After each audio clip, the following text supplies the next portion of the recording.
어떤 개혁들을 좀 해야 되겠다. 그러니까 사실은 이제 그 언론 현업에 계실 때는 뭐 오늘까지 언론 하다가 내일부터 정치로 가는, 특히 이제 뭐 정치부장 하다가 청와대 대변인을 간다거나 뭐 그런 분들 많잖아요. 뭐 오늘까지 재판하다가 판사하다가 내일부터 영입돼서 뭐 검사하다가 뭐 현직 검사가 뭐 뼛속까지 창원 사람 뭐 이런 문자 돌리고 출판 기념회하고 뭐 이렇게 일종의 최소한의 어떤 직업윤리마저도 무너진 이런 것에 대한 비판을 현업에 있을 때 좀 많이 하셨고. 예, 매우 매섭게 한다고 생각했습니다. 제 스스로도. 예, 그러니까 되게 엄격함, 네. 예, 내 안에 엄격함 이런 것들이 있었던 걸로 저도 기억을 하고 있는데 예.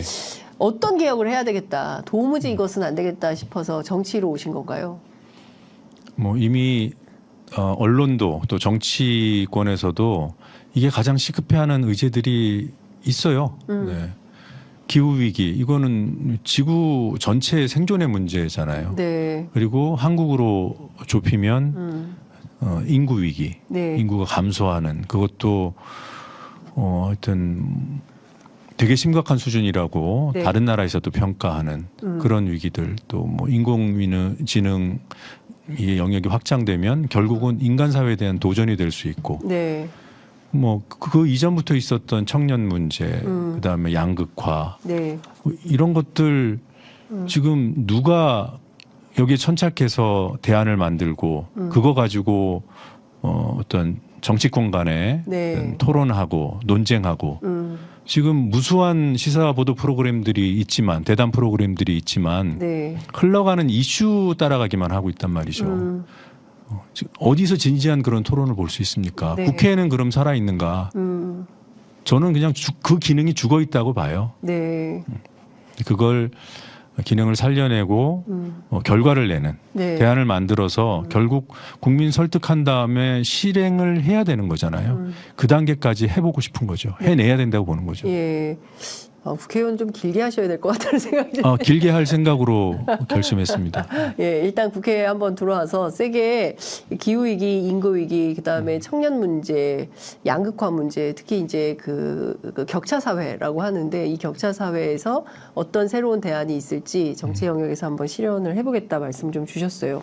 근데 많은 국민들이 기억하는 것은 역시 YTN 해직 노동자, 해직 언론인, 이렇게 기억을 좀 하시는 것 같아요. 예. 근데 앞서 저희가 이제 언론 얘기 살짝 했었지만 그 얘기 조금 더 해보자면, 지금 뭐 그 방통위 이동관 전 위원장 예. 하고는 상당한 인연이 깊은 분이지 않습니까? 악연이죠. 악연이라고 해야 될까요? 예. 근데 이분이 이제 어쨌든 떠나고 뭐 이제 새로운 분이 오셨어요. 그 김홍일 위원장이 오셨는데, YTN 매각을 다시 또 얘기하기 시작합니다.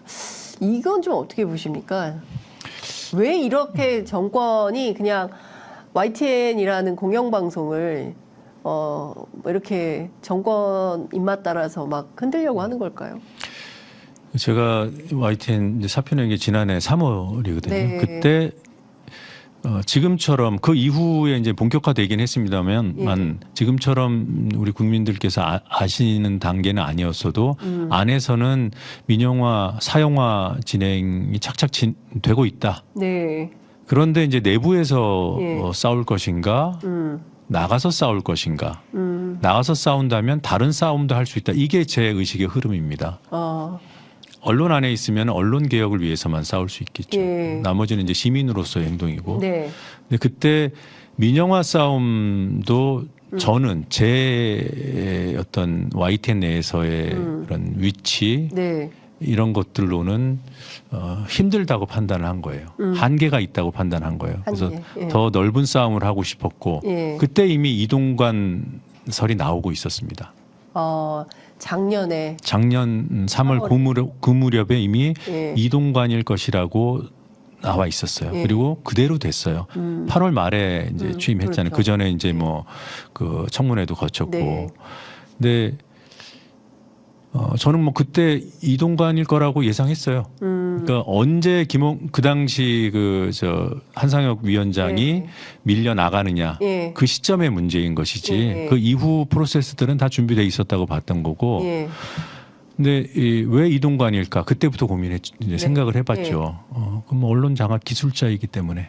2008년도부터 일관되게 이명박 정권의 언론 장악 프로그램 맨 앞에 이동관 씨가 있었어요. 그건 문건이 다 증명해 줍니다.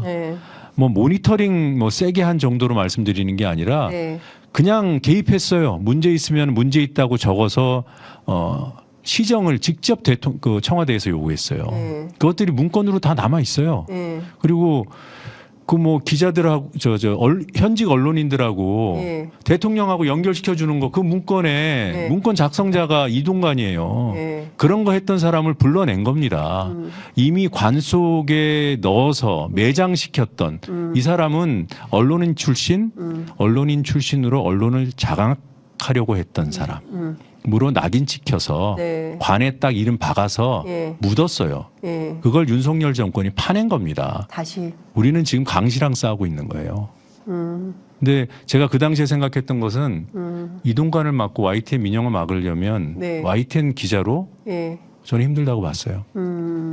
그리고 나와서 해야겠다. 그리고 뭐 이건 자랑은 아니고요. 그냥 팩트를 말씀드리면 저는 누구보다 이동관 탄핵이 여기에 제동을 걸 수 있는 가장 유효한 수단이라고 생각해서 굉장히 강하게 얘기하고 반복적으로 얘기하고 그랬습니다. 물론 저의 이 목소리 때문에 그렇게 된 건 아니라고는 알지만 시민들이 그걸 받아서 요구해 주셨기 때문에 민주당이 움직였다고 보지만 저는 그런 일을 하고 싶었던 거예요. 이후에 다른 영역에서도 그런 일들을 하고 싶은 거고. 근데 이동관 밉다고 문제 있다고 과거의 일로 탄핵시킬 수는 없잖아요. 근데 그 사람이 탄핵된 거의 결정타는 5명 여야 추천 5명으로 운영되어 있는 합의제 기구인 방통위를 여당 2명이서 북치고 장구치고 소꿉놀이 했단 말이에요. 그러면서 공영방송 이사들 갈아치우고 YTN 민영화 진행시키고 이렇게 했단 말이에요.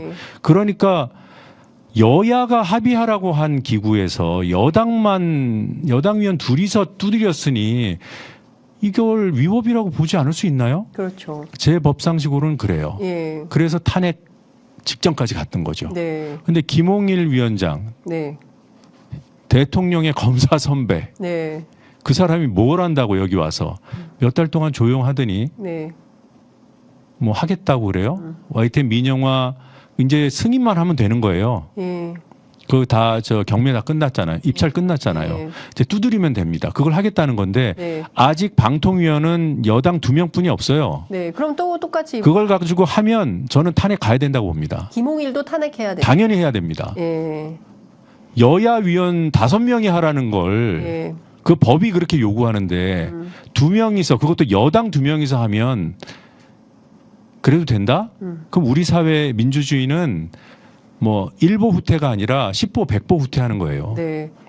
사실은 저희가 뭐 잠시 뒤 11시에 출연 예정이신 최민희 전 의원이 원래 이제 방통위원으로 국회 의결까지 마무리가 됐는데 이분에게 대통령이 7개월 7일째 임명장을 주지 않고 있어서 결국은 그만두시고 나서 사실상 실질적 이동관 탄핵이 가능한 트랙을 만들어낸 건데 본의 아니게 그렇게 된 거죠. 이제 그런 측면에서 보자면 사실상 민주당이 또 김홍일 위원장에 대한 탄핵을 준비해야 되는 상황이 됐다 이렇게 보십니까? 저는 그렇게 봅니다. 일부 언론에서 프레임을 걸죠. 뭐 탄핵 얘기하면은 뭐 강성이다. 뭐 이제 정치는 타협을 해야 되는데 너무 이렇게 선정적으로 정치한다고 하지만 행태가 선정적이고 저질이잖아요. 말도 안 되는 거잖아요. 거기는 회초리를 들어야죠. 맞는 처방을 해야죠. 논평만 낸다고 됩니까? 그래서 듣는 정치가 좋은 정치예요. 말로 하는 정치. 그런데 저질러 버리잖아요. 보도 전문 채널을 팔아치우는 것이 그게 가벼운 일입니까? 보도 전문 채널은 정부 기구에서 방통위에서 승인을 해준 거예요. 준공영 그렇습니다. 그런 모델로 공기업들이 지분을 갖고 있고 그거를 정권이 압박해가지고 공기업 주주들 목을 비틀어가지고 좀 지분 팔아 넘겼잖아요. 팔아 넘긴 거 승인만 해주면 돼요. 그걸 지금 윤석열 정권에서 앉힌 2명이서 하겠다는 거예요. 이게 바로 위헌적 상황이다. 당연히 위헌이죠. 예. 네. 예. 불법이고. 예, 불법이다. 네. 이거를 그냥 묵과할 수 없다. 불법을 저지르는데 그러면 안 돼. 예. 근데 안 들어요. 예. 그럼 때려야죠. 예. 이게 지금 민주당의 대응이 논평만 내는 식이어서는 안 된다라는 엄중한 경고를 하시는 겁니다. 민주당은 이미 이 검찰 탄핵을 실행을 했고요. 네. 검사 탄핵을 실행을 네. 했고 그리고 이동관 탄핵도 네. 사실상 실행한 겁니다. 그렇죠. 그것 때문에 밀려서 이제 나간 예. 거잖아요. 김홍일 탄핵도 준비할 거라고 봐요. 예, 김홍일 탄핵도 준비할 거다. 잠시 후에 최민희 의원 오시면 좀 더 저희가 상세한 내용 여쭤보도록 하겠습니다. 그러니까 다 떠나서 이렇게 언론을 뭐 이렇게 주락펴락할 수 있다고 판단하는 것 자체가 저는 참 놀라운데 얼마 전에 작년에 바로 KBS에서 비슷한 일들이 벌어졌죠. 박민 네. 사장이 오자마자 하루아침에 프로그램이 없어지고 KBS 뉴스9 앵커가 인사도 못하고 마무리를 하게 된. 근데 그걸 또 그냥 받아들이는 또 분위기예요. 그러니까 과거 같으면 과거에 이제 YTN 그 노동조합 같으면 과거에 KBS의 그 세노조 같으면 아마도 이제 저항하고 뭐 이런 상황이 벌어졌을 텐데 또 매우 조용하다. 이런 현실은 또 어떻게 보십니까? 저항을 하고 못하고에 대해서 뭐 평가를 제 입장에서 네. 왜냐하면 어떤 사정이 있는지 제가 정확히 모르기 네. 때문에 판단하기는 힘든데 이제 시민들께서 답답해하시는 거는 충분히 공감이 되고요. 언론이 알아서 싸워야 된다. 근데 이미 시대는 내부 구성원들이 개혁을 해낼 수 없어요. 외부 자극 없이 네. 외부 시스템의 도움 없이 네. 저절로 되는 개혁은 없다. 언론도 마찬가지다. 네. 저 역시 그런 개혁을 이뤄내는 내부 세력이고자 했고 네. 나름대로는 열심히 했지만 한계를 많이 느껴서 그런 점에서 죄송스러운 마음 갖고 살고 있지만 네. 그 죄송스러운 마음만 갖고는 되는 거 아니잖아요. 그리고 너희들 왜 못 싸워 이런다고 되는 거 아니잖아요. 네. 시스템 만들어내야 된다고 보는 거죠. 하여튼 그거 떠나서 박민 사장 체제에서 이뤄지는 일들은 네. 2008년도에 있었던 일이고요. 예. 그리고 그대로 재현되는 거 아니에요? 네, 50 때부터 있었던 50 대. 일이고요. 예. 이제 독재 예. 시대에 가능한 거죠. 예. 독재 회기라고 그렇게 규정해도 전혀 문제가 없다. 네. 일방적으로 갈아치우는 예. 이게 과거에 이제 전두환 시대의 일방성은 네.